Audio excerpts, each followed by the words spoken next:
रशीद वगण में UC chairman शहीद शाहिद हुसैन शेख की याद में बरोज़ा किताबी मेलो लगायो वियो आहे। हीउ किताबी मेलो अॼु ऐं सुभाणे ताईं जेको आहे त जारी रहंदो।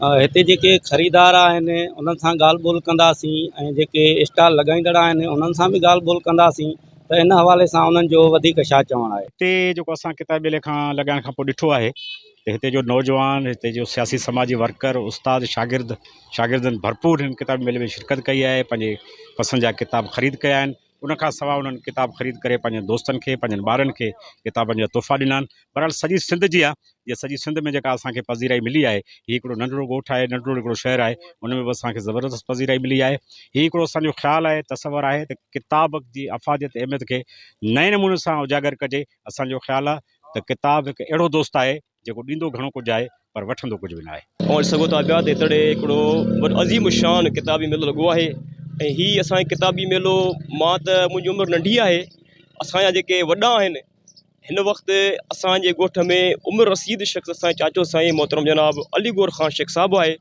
संदन उमिरि मुबारक 96 या 98 साल आहे। हुनजो चवणु आहे त अहिड़ी रौनक, अहिड़ो इल्म जो ॾीओ, अहिड़ी रोशनी, अहिड़ो ख़ुशबूदार माहौल असां ॾिठो त असांजे ॾाॾनि में ॾिठो।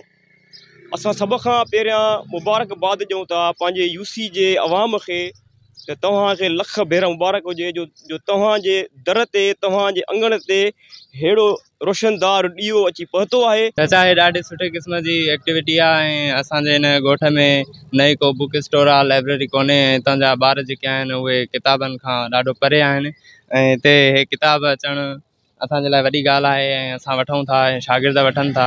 कैमरामैन इरफान अली अब्बासी सां अब्दुल गनी मुगल, मेरान टीवी न्यूज़, गिरेलो।